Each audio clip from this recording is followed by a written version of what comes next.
Mage Storytime, Episode 9 Making Friends. This is the continuing story of the Iron Goldfish, a party of role players who awakened as mages.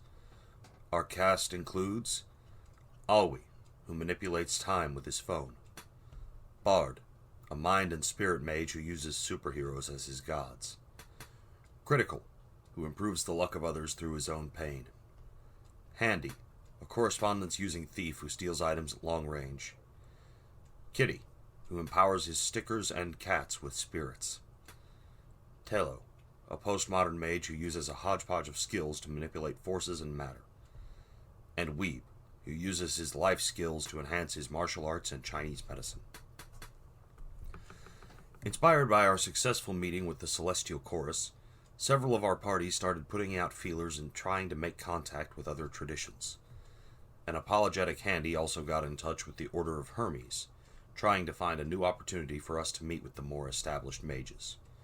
Fortunately, they were still interested in gaining new members, so they were happy to suggest another opportunity to meet up, and they sent an open invitation in a scroll with a wax seal and everything. Others, like Telo and Weeb, also started looking for the Hollow Ones, the 10th of the 9 magic traditions. It was the non-organization for mages who wanted some community without joining a full tradition. Basically, the outcasts, punks, and rebels. They had been goths and ravers in the 90s, but it seemed to us that outsider culture had shifted to align more with nerddom, which was where we were all comfortable. So that's where we started looking for the Hollows. Our investigations yielded 3 different groups, or cliques, of Hollow Ones that operated in the Dallas area. Each was much smaller than a tradition, only being composed of 3 or 4 members, and the resources they had were commensurate. One met in a coffee shop in North Dallas, one at a cemetery in South Dallas, and one near a community college in the suburb of Richardson. When next we met, we ranked the potential options and decided who we would visit. Alwi wasn't able to make it this week, so he didn't get a vote.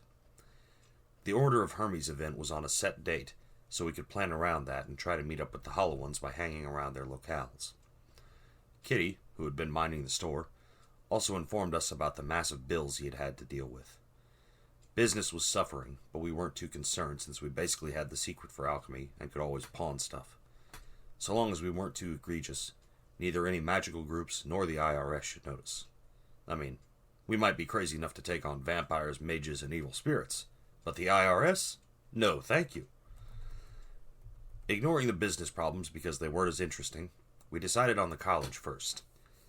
It wasn't actually on the college campus that we found them, but in a field across the street. We figured that the 4 people running around in white cloaks and robes with gold trim looked like our mages, especially because 3 of them had animal heads. That seemed weird enough to be magic. The only argument against them being wizards was a large sign reading, LARP, 3 to 6 p.m. Weeb had found his people. And given that they were LARPing, the heads must be sort of foam and rubber. One was a bull, the second an eagle, the third a lion, and the 4th just seemed a regular human. As we approached, we noticed that the heads seemed especially realistic. The talking added to the odd aura coming off of them, especially when we heard snippets of conversation casually referencing people and events hundreds or thousands of years in the past. Do you remember when that hussy Cleopatra? So I told Leonardo, and that siege was when I learned that you never bet against a Sicilian when death is on the line. And similar. We stood there watching for a few minutes, utterly weirded out, as the quartet ignored us and kept up their conversation. Now that we were close up, we could see that the heads weren't rubber or plastic. The hairs and feathers were real and blended seamlessly with the shoulders and bodies of humans. Looking with our magical senses, some of us were able to see the normal-looking men and women sitting beneath the heads, but the strength of the magical effect was astounding. For all intents and purposes, those were their real heads. Weeb, who had put on his emergency costume while the rest of us stood there, gawked at how awesome they looked. Is this the LARP? He asked. The conversation stopped dead, and they hesitantly replied that it was. They seemed a bit unsure about what a LARP was, and said that it was a private group. Well, we've been looking for a group like this, and think we might have what it takes to join you. We have some talents. Like what? With that, Weeb put his hand to his chin and started stroking his beard, as if in thought. As he did, the beard grew longer and longer. Not enough to be a full dwarven beard, but enough to visibly demonstrate his abilities. "Interesting," said the one with the human head, who served as their spokeswoman. "Always nice to reacquaint oneself with a person of power. How long have you been in this form?" That's a very odd way of phrasing that. Also, what's the deal with your heads? Are they real? Because if so, that is awesome. Well spotted, and also not the reaction I expected. You're correct, these are not craft or illusion, but they're not exactly real. More a manifestation of a higher reality. But before I explain further, perhaps introductions would be in order. I am Homo, but for the moment you may call me Maddie. As she said that, the glare she produced kept the least mature of us, Weeb, Awi, and Bard, from snickering, as Tello suggested that she meant homo as in homo sapiens. That made sense, and the three of us tried to learn a lesson in maturity. We failed, but we did try. The lady continued, "It would be so much easier to talk to your true selves, but I can make do. What do you want?" We told her that we were getting established as a group of mages, trying to meet different people and make connections and contacts. She told us that it was always good to meet, or re-meet, new people, but unfortunately said that her group was fairly tight-knit and not particularly interested in new members. She asked about who we had met and what adventures we had had, then offered some advice about the dangers of angering werewolves and other wise sayings. Overall, it was a very informative conversation, marred only slightly by the occasional squawk or growl from her animal-headed compatriots. And something was weird about the way she talked. When we mentioned almost having been led into the Black Spiral Labyrinth by the evil werewolves, she told us that our souls would have been fine, since the corruption process required a willing participant, but we probably wouldn't live down such a stupid death for millennia. That was when the pity finally dropped, and we realized she was talking about something to do with reincarnation or past lives. When we finally got tired of her speaking in riddles and asked her plainly what she was talking about, the woman Homo said, "I'm not talking to your meat self. I'm talking to your avatar, the higher self that lets you do magic. That's what we do here. We practice communicating with and channeling our avatars, manifesting them in the real world. That's what you're seeing. I'm not this young girl. I am Homo, the spirit of man, just as Marcus is the lion, Lucy is the steer, and Juan is an eagle. We're not exactly avatars of the animal, but that is our form. We're skilled at riding our hosts, and since we recognize your avatars as well, we would be happy to teach you how to reach them. But we don't really have a group to join. Hollow ones in general, since you asked, lack organization and centrality. You might find a group that will take you in, but not as a cohesive whole. Still, as I said, we're happy to teach you." Bard was the only one who knew some about his avatar, and he didn't know much, so we were all pleased with the offer of tutelage and said we would be sure to come back. But since they seemed busy and didn't exactly welcome our presence in their private conversations, we left them to it. A few days later, we reconvened to go to the coffee shop. We had been staking the place out for days, taking it in shifts to sit and watch for Mage people, whatever those looked like. Finally, we found them and assembled the party to go make friends. Two of them were young, maybe in their teens or 20s. One had a veil of shoulder-length black hair that hid most of his face, while the other sported a curly blonde mop. The third man was much older, looking more like an aged hippie than anything. He even had the bald head with a gray ponytail. They were all wearing heavy coats and driver's caps. They sat there whispering to one another as we approached. Kitty pulled a Nyan Cat sticker from his packet, and it stuck it on a napkin, causing it to spin like a top. He set it in front of the older man and grinned widely. The three stared for a minute, before the old guy slapped his hand down on the napkin. "What the frack is wrong with you?" he hissed. "Why are you doing that in the middle of a crowded building? Do you want to kill us all?" Weeb replied, No. We were trying to get you to take us seriously without a long-winded explanation." "Well, if a guy walks into a restaurant and pulls out a stick of dynamite, they'll take him seriously." We managed to calm him down, explaining that we were obviously new on the scene and needed help and advice. He said that was apparent, as we didn't even know how to approach other mages without whipping out our magical dicks. Apparently the appropriate way to do it was to go up to a suspected mage and mention doing the art in some way, and our mystical energy would add an oomph noticeable to the correct parties. Kitty said that he would be sure to ask about people who liked painting next time. The old man just shook his head in disgust. As we were making fools of ourselves, the traffic on the street seemed to increase noticeably. There was revving of engines and sirens, but we weren't too concerned. The coffee shop was on a major thoroughfare, and we were near a police station, so neither of those noises was necessarily out of place. But Critical at least thought that they were louder than normal. He shrugged his shoulders and, after staring out the window for another moment, returned to the conversation. One of the young guys asked, "So, what can we do to increase the general intelligence quotient of the world?" "Information would be good." "Information's what we do, friend. We're information brokers. You noobs have come to the right place." We started to ask about suits and the people who wear them, and the three immediately perked up. We told them our story. "Oh, good, you survived the hit squad. The men in black are pretty dangerous, so well done. Yeah, we've definitely dealt with those jokers. The technocracy is our main target for information gathering. We're the folks who watch them and find out what sneaky shit they're up to, then pass it on the info to the people who can take them down. You've survived the public face, but they'll come for you in another way, if you aren't under attack already. You may not even know it when it happens." "Like an attack on our finances and business?" Weeb asked. "Oh yeah, they've got a whole department dedicated to that kind of shit." The self-satisfied look on Weeb's face as he did a little dance of triumph filled the rest of us with disgust. After a minute of gloating, we returned to the info brokers and offered to take care of any technocratic problems they might have. That were not suicide missions, of course. We were always happy to have allies in our fight against the technocrats. The conversation was going much better when we were again interrupted by the sound of revving engines and wailing sirens, this time even louder and closer. They were accompanied by blaring horns. Tello left her macchiato and stepped outside, where she saw a plume of oily smoke in the near distance where the noise was coming from. Trusting her paranoia, she walked over to the group and informed us that a situation was looming and that we would be wise to get out now. We all trusted a party member's paranoia, especially since Weaves had just been proven right, and we headed for the exits. Splitting up to make ourselves less of a mass target, Weeb, Critical, and Bard went out the front door, while Kitty, Handy, and Taylor went out the back. Just as the doors closed behind us, we all heard a horrible mixture between a honk and a howl, and a massive shape came hurtling through the traffic towards the front of the coffee shop.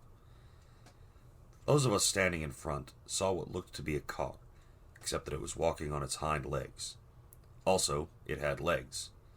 The hood had jagged metal teeth that gnashed together, while a reddish fluid that could have been blood or could have been oil dribbled out.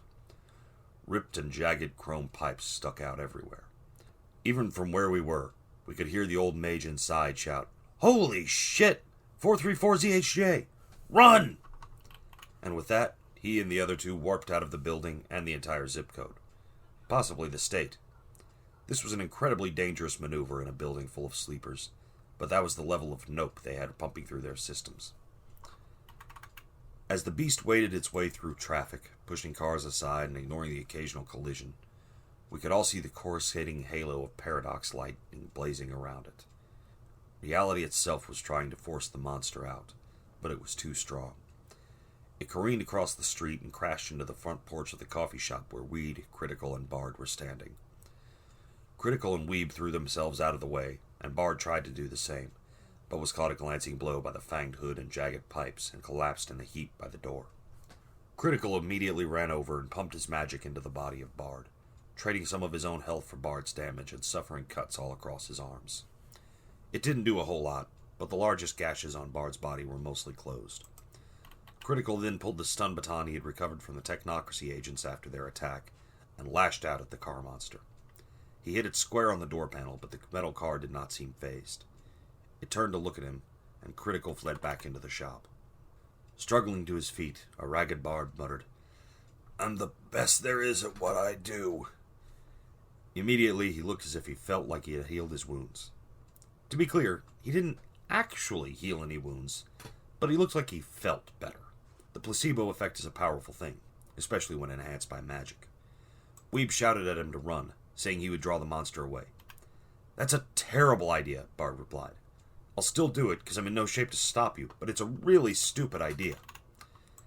And with that, Bard dashed away around the side of the building, heading for the rear, screaming like a frightened child. Weeb sank into a horse stance and used his life magic to supercharge his leg muscles. He roared at the creature, and when it refused to acknowledge him, he reached out and kicked one of the door panels, leaving a small dent but doing nothing more than cosmetic damage. When the beast saw what had been done, however, it completely set it off, and it turned its blazing headlights toward Weeb. He yelped and fled across the street, dodging the already snarled traffic left in the monster's wake. Seeing a gas station on the corner nearby, his mind set on a familiar plan and he raced towards it, the monster car following close behind. Hearing all the commotion, including Bard's scream, Kitty, Handy, and Talo turned around and opened the metal door back to the coffee shop. When they saw the monster on the other side of the building flailing at Weeb and then taking off in pursuit, Kitty grabbed the other two and pulled them towards Talo's car, hoping to pick up the others and then flee. Bard and Critical joined them moments later. Seeing Weeb's path as he crossed the street, they headed to intercept him. Then they saw the gas station and had the exact same thought that Weeb had, and retreated to a safe distance with all haste. Where Weeb had been jumping over cars in his flight to the gas station, 434ZHJ simply waded through them, pushing them aside with his bulk, ignoring the panicking people as they fled their cars in the nearby buildings. As Weeb approached the pumps, the car beast accelerated forward and bit at the mage, and Weeb barely dodged out of the way in time. Seeing the martial artist in peril, Critical reached out with his control of entropy and altered the flow of chance and probability around Weeb. Then he ducked back into cover in expectation of the pending explosion. Handy magically stole another bottle of aloe vera in preparation. As the monster approached, Weeb maneuvered to the far side of the pumps and started kicking them with his magical legs until the hose part broke and started trickling gasoline. Then he palmed his umbrella and started into a kata and meditation, trying to make himself one with the pending flame while he waited for the monster. As it approached, lightning sparked from the rent in reality that came with it, touching off the gasoline and igniting the tanks underneath the station. The destruction was total. About half of the intersection was leveled, and a crater was all that was left of the convenience store. Weeb, riding the explosion with a combination of his magic and Critical's incredible luck, was blown a few hundred feet into the air, from whence he slowly descended, dangling from the magical cocktail umbrella. He only suffered a few horrific burns, which, considering the size of the explosion, was a miracle in itself.